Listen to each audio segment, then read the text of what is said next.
Hi friends, welcome back to our channel. उम्मीद करता हूँ कि आप सब मज़े से होंगे। तो दोस्तों, आज के वीडियो में मैं आपको बताऊंगा कि आप एयर सुविधा के सेल्फ डिक्लेरेशन फॉर्म को किस तरीके से फिल कर सकते हैं। आप जानते होंगे कि इंटरनेशनल ट्रैवलर्स को जो कि इंडिया के बाहर रहते हैं, तो उन्हें इंडिया में एंटर करने के लिए सेल्फ डिक्लेरेशन फॉर्म को फिल करके सबमिट करना बहुत ज़रूरी हो गया है। ये इंडियन गवर्नमेंट की लेटेस्ट रिक्वायरमेंट है और ये सारे इंटरनेशनल पैसेंजर्स को फॉलो करनी है। तो सबसे पहले मैंने अपने कंप्यूटर के डेस्कटॉप पर दो फाइल्स सेव कर ली है। पहली है इम्यूनाइजेशन सर्टिफिकेट, जिसे आप वैक्सीन सर्टिफिकेट भी कह सकते हैं, और दूसरी है पासपोर्ट कॉपी। पासपोर्ट कॉपी की ज़रूरत मुझे शायद नहीं पड़ने वाली है, लेकिन सेफ साइड के लिए मैंने यहाँ पर सेव करके रखी है, और टिकट कॉपी को मैंने प्रिंट कर लिया है। तो फिलहाल आप जिस फाइल को देख रहे हैं वह इम्यूनाइजेशन सर्टिफिकेट है, जो कि हर ओमान में रहने वाले रेजिडेंट को मिलता है जिन्होंने 2 डोज वैक्सीन के लिए हुए हैं। फ्रेंड्स, जिस बंदे के लिए मैं ये सेल्फ डिक्लेरेशन फॉर्म फिल करने वाला हूँ वह ओमान से अपना सफ़र शुरू करेगा, ओमान मस्कत से, और मुंबई में लैंड होने वाला है। तो अब मैंने यहाँ पर ब्राउज़र को खोल लिया है। मैं गूगल क्रोम यूज़ करता हूँ। आप जो भी ब्राउज़र यूज़ करते हो उसमें इसे खोल सकते हैं। तो फ़िलहाल मैंने अपने ब्राउज़र में google.com खोल लिया, और गूगल सर्च में मैं बस दिल्ली एयरपोर्ट एयर सुविधा टाइप कर देता हूँ। मेरे टाइप करने के बाद गूगल ने जो मुझे रिज़ल्ट दिया उसमें से जो पहला वाला रिज़ल्ट दिख रहा था वो उससे समझ में आ रहा था कि यह दिल्ली एयरपोर्ट की ऑफिशियल वेबसाइट है, और यही फॉर्म की लिंक भी है। आप देख सकते हैं यहाँ लिखा हुआ है air Suvidha self declaration form fill online. तो मैंने उस पर क्लिक कर दिया और यहाँ पर एक पेज खुल गया है। आप देख सकते हैं यहाँ सर्च बार में newdelhieairport.in/ सब कुछ आपको दिख रहा है। मतलब ये इसकी ऑफिशियल वेबसाइट है दिल्ली एयरपोर्ट एयर सुविधा की। और यहाँ पर लिखा हुआ है air Suvidha self declaration form to be mandatory fill by all international passengers to India. मतलब जो भी इंटरनेशनल पैसेंजर है, इंडिया ट्रैवलिंग कर रहे हैं, उनको ये फॉर्म लाजमी भरना है। और उसके बाद में बाकी सारी डिटेल्स भी दी गई है जो मैं यहाँ पर रीड नहीं करने वाला हूँ। तो सीधे आपने देखा, मैंने जैसे ही नीचे पेज में ब्राउज़ किया एक फ़ॉर्म खुल गया है, और मैं ये फॉर्म में बारी बारी से सारी डिटेल्स भर दूँगा। तो सबसे पहले मैंने पैसेंजर का नेम टाइप कर दिया है, जैसे कि उसके पासपोर्ट में लिखा हुआ है। उसके बाद दूसरे कॉलम में मैं फ़्लाइट नंबर टाइप कर रहा हूँ। आप देख सकते हैं फ़्लाइट नंबर AI986 मैंने लिखा है, जिसके बीच में मैंने किसी तरीके का स्पेस नहीं दिया है। अगर आप स्पेस या हाइफिन या कोई भी सिंबल बीच में रखेंगे तो वो फॉर्म आपका एक्सेप्ट नहीं होगा, इसलिए आप बिना किसी स्पेस के कंटिन्यू ही फ़्लाइट नंबर लिख दीजिएगा। फ़्लाइट नंबर आपको टिकट कॉपी के अंदर मिल जाएगा। थर्ड, मैंने इसकी नेशनलिटी भर दी थी जो कि इंडियन था। फोर्थ, पासपोर्ट नंबर था जो मैंने हाइड कर दिया है क्योंकि कॉन्फिडेंशियल डिटेल है। उसके बाद हम आते हैं डेट ऑफ अराइवल। जिस दिन वो बंदा इंडिया में लैंड करेगा वो डेट मैं यहाँ पर सिलेक्ट कर देता हूँ। फ्रेंड्स, एक्चुअल में ये जो पैसेंजर है इसकी फ़्लाइट मस्कत से सुबह 2 बजे फ्लाई करेगी और इंडिया तकरीबन 5 बजे तक पहुँच जाएगी सेम डे। जो कंट्री से ये डिपार्ट करने वाला है वो मैंने अभी सिलेक्ट कर दिया है, वो ओमान है।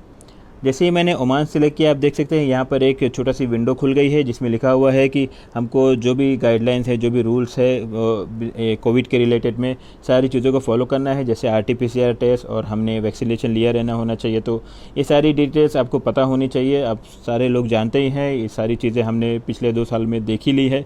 तो ऑलमोस्ट सारे लोगों ने वैक्सीन ले ली है, कुछ ही लोग ऐसे हैं जिन्होंने वैक्सीन नहीं ली है।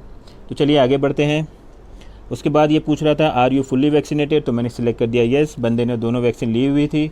उसके बाद आ गया कि इन्होंने वैक्सीन कहाँ ली थी, तो इन्होंने ओमान में ही वैक्सीन ली थी, तो वो भी मैंने ओमान सेलेक्ट कर दिया। उसके बाद ये पूछ रहा है जो फाइनल डेट ऑफ वैक्सीनेशन क्या है, मतलब सेकंड जो डोज पैसेंजर ने लिया था वो कब लिया था। तो जो फाइल मैंने डेस्कटॉप पर सेव करी थी उसमें ये डेट मुझे मिल जाएगी जो कि उसका वैक्सीनेशन सर्टिफिकेट था, और हमें वही सेम फाइल यहाँ अपलोड भी करनी है। तो पहले मैं डेस्कटॉप पर जाकर वो फाइल को ओपन कर लेता हूँ। फ्रेंड्स, यहाँ पर मैं आपको एक इम्पॉर्टेंट चीज़ बता दूँ कि जो इम्यूनाइजेशन सर्टिफिकेट की फ़ाइल है उसकी जो साइज़ है, टोटल फाइल साइज़, वह 1 MB से नीचे होनी चाहिए। मेरी फ़ाइल का साइज़ 172 KB है, जो कि सही है, उस लिमिट के अंदर है।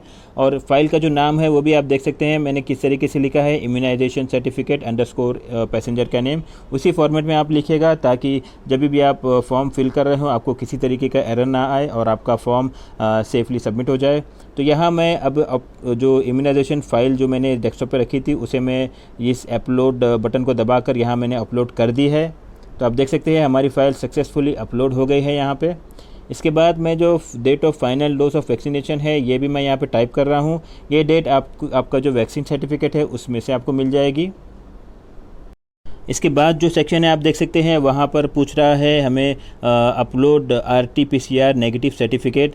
इसके बीच में आप देख सकते हैं एक और लिखा हुआ है, इसका मतलब ये ऑप्शनल है। ये चीज़ उन्हें ही भरना है जिन्होंने वैक्सीन का डोज को नहीं लिया है। तो ऐसे पैसेंजर को उनके ट्रैवलिंग शुरू करने से 72 आवर्स के अंदर RT-PCR टेस्ट करवाना होता है, और RT-PCR टेस्ट नेगेटिव होती है तो ऐसी जो नेगेटिव होने की जो रिपोर्ट है उसे उन्हें यहाँ पर अपलोड करना होगा। लेकिन हमारे केस में जो मेरा पैसेंजर है उसने दोनों डोज लिए हुए हैं वैक्सीन के, तो उसे RT-PCR टेस्ट करने की ज़रूरत नहीं है। तो मैंने बस उसका जो इम्यूनाइजेशन सर्टिफिकेट है उसे ही अपलोड कर दिया है, और ये फॉर्म उसी के साथ प्रोसेस हो जाएगा। ये जो फ़िलहाल जो ऑप्शनल हमको जो दिया गया है कि मतलब आप या फिर RT-PCR अपलोड करिए या फिर वैक्सीन सर्टिफिकेट, ये ऑप्शन अभी जल्दी ही इंडियन गवर्नमेंट ने शुरू किया है। इसके पहले तक हमें दोनों चीज़ अपलोड करनी होती थी। तो चलिए अब नेक्स्ट सेक्शन में जाते हैं। इसमें ये पूछ रहा है फर्स्ट एयरपोर्ट ऑफ एंट्री। तो पैसेंजर है वो मुंबई एयरपोर्ट पर लैंड करेगा, तो मैं यहाँ पर मुंबई एयरपोर्ट सिलेक्ट कर दूँगा। तो जैसे ही मैंने सिलेक्ट किया वहाँ पे बता रहा है कि आपको मतलब अगर मुंबई में आप जहाँ भी जा रहे हैं उसका जो करेक्ट एड्रेस है आपको नेक्स्ट सेक्शन में भरना है, ऐसा मतलब एक डिस्क्लेमर आता है। तो अब नेक्स्ट सेक्शन में हम एड्रेस भर देते हैं। तो यहाँ पर हमको वो एड्रेस डाल देना है जहाँ पर हमारा पैसेंजर स्टे करेगा मुंबई जाने के बाद। यहाँ पर मैं आपको रिकमेंड करूँगा कि अगर आप किसी का एयर सुविधा फॉर्म भरने वाले हैं तो फॉर्म भरने से कुछ देर पहले आप उसका जो एड्रेस है जहाँ पर वो स्टे करेगा और उसका इंडिया का कॉन्टैक्ट नंबर और पासपोर्ट की कॉपी, टिकट की कॉपी और जो इम्यूनाइजेशन सर्टिफिकेट है उसकी कॉपी, सारी चीज़ें आप रेडी रखें ताकि फ़ॉर्म भरते वक्त आपको वक्त ना लगे और आपका फॉर्म सही डिटेल्स के साथ फिल हो जाए। तो यहाँ पर मैंने एड्रेस को फिल कर दिया है। एड्रेस के लिए एक ही लाइन दी गई है, तो उसी लाइन में मैंने कॉमा डाल के सारा जो एड्रेस है उसे टाइप कर दिया। नेक्स्ट सेक्शन में स्टेट सिलेक्ट कर दिया जो कि महाराष्ट्र था, और उसके नेक्स्ट सेक्शन में फ़ाइनल डेस्टिनेशन जो कि मुंबई है, और उसके नेक्स्ट सेक्शन में पूछ रहा था कि पिन कोड क्या है जहाँ पे वो रहता है, तो उस एरिया का पिन कोड मैंने यहाँ पर टाइप कर दिया। और उसके बाद आ जाता है मोबाइल नंबर, जो इंडिया का मोबाइल नंबर यहाँ पर टाइप करना है। तो यहाँ पर हमने कंट्री कोड +91 लगा दिया है इंडिया के लिए, और उसके बाद पैसेंजर का जो इंडिया का मोबाइल नंबर था उसे टाइप कर दिया है। नेक्स्ट आ जाता है ईमेल आईडी। आप इस चीज़ का ध्यान रखें कि ईमेल आईडी आप एकदम करेक्टली टाइप करें, क्योंकि इसी ईमेल आईडी के अंदर आपका जो सेल्फ डिक्लेरेशन फॉर्म एयर सुविधा का जो आप ये भर रहे हैं इसकी जो PDF कॉपी है वो उसी ईमेल में आने वाली है। तो आपको सही एकदम जो बराबर ईमेल जो आप यूज़ कर रहे हैं जो एक्टिव हो वही ईमेल एड्रेस आपको यहाँ पर फिल करना है। तो अब हमने पैसेंजर की सारी डिटेल्स को फिल कर लिया है। इसके बाद एक सेक्शन आ रहा है जहाँ पे पूछ रहा है how many passengers are travelling. तो यहाँ पे मैं फ़िलहाल एक ही सिलेक्ट कर रहा हूँ क्योंकि सिंगल पैसेंजर ट्रैवल करने वाला है इस केस में। अगर इन केस पैसेंजर एक से ज़्यादा हो, 2 हो या 3 हो, तो उसी तरीके से आपको ये नंबर को चेंज कर देना है। और जो जैसे ही आप इसको 1 से 2 या 3 करेंगे तो नीचे और वापस से 2-3 फॉर्म खुल जाएंगे डिपेंडिंग ऑन कितने पैसेंजर ट्रैवल करने वाले हैं। तो सारे फॉर्म में सारे पैसेंजर्स की मतलब 1 बाय 1 आपको सारी डिटेल्स भर देनी है।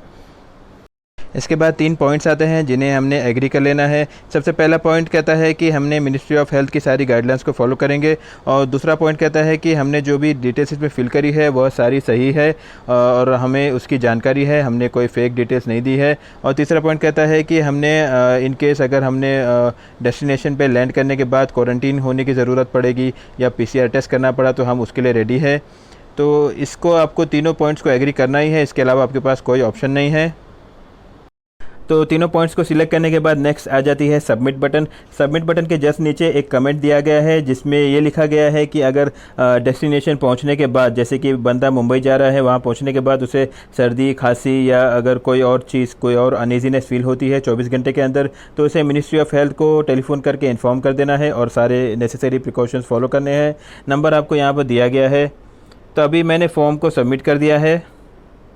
अब जैसे ही सेल्फ डिक्लेरेशन फॉर्म को सबमिट करते हैं उसके इमीडिएटली बाद ये वाला पेज खुल जाता है जिसमें लिखा होता है कि आपकी जो एप्लीकेशन है वह मिनिस्ट्री ऑफ हेल्थ को मिल गई है और इसकी एक्नॉलेजमेंट कॉपी आपके ईमेल में आ जाएगी। इसमें नीचे एक कोड आपको दिख रहा होगा SR20 समथिंग, तो उस कोड को आपको नोट कर लेना है ताकि फ्यूचर में आप उसके थ्रू अपनी डॉक्यूमेंट को ट्रैक कर सकें। तो फ्रेंड्स फ़िलहाल मैंने जो सेल्फ़ डिक्लेरेशन फॉर्म भरा था उसकी फ़ाइल मेरे ईमेल में आ गई थी और मैंने उसे डाउनलोड भी कर लिया है। डाउनलोड करने का प्रोसीजर मैंने आपको वीडियो में नहीं बताया क्योंकि मुझे उसके लिए जीमेल खोलना होगा जो कि थोड़े कॉन्फिडेंशियल डिटेल्स जिसमें होती है, तो मैं आपको यहाँ पर नहीं दिखा सकता। तो लेकिन आपने जो ईमेल एड्रेस दिया हुआ है उसी ईमेल पर ये जो फ़ाइल है SDR फाइल आपको मिल जाती है। ये फ़ाइल 3 पेजेस की होती है और इसमें वही डिटेल्स होती है जो डिटेल्स आपने फॉर्म के भरने के दौरान जो एंटर की थी। तो आपको बस एक बार वेरीफाई कर लेना है कि सारी डिटेल्स सही है। इन केस उसमें कोई करेक्शन हो तो आप वापस से आपका जो रेफरेंस नंबर आया था सबमिट करने के बाद उससे लेकर आप वापस से जो दिल्ली एयरपोर्ट एयर सुविधा का जो मेन पेज जो हमने ओपन किया था गूगल से, उस पेज पर आपको जाना है और वहाँ पर आपका SDR नंबर को टाइप करना है और आप वहाँ से जाके अपनी डिटेल्स को मॉडिफाई कर सकते हैं।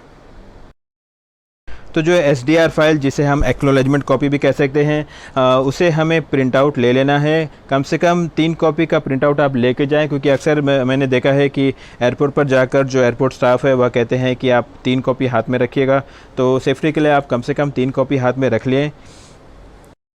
तो दोस्तों इसी के साथ हमारा ये वीडियो पूरा होता है। अगर आपको कोई क्वेरीज हो, क्वेश्चंस हो या डाउट्स हो तो कमेंट बॉक्स में ज़रूर लिखिएगा, मैं पूरी कोशिश करूँगा आपको आंसर करने की। वीडियो अच्छा लगा तो इसे लाइक करिएगा और हमारे चैनल को भी सब्सक्राइब कर दीजिएगा और बेल आइकॉन भी दबा दीजिएगा ताकि आने वाले वीडियोज़ की नोटिफिकेशन आपको मिलती रहे।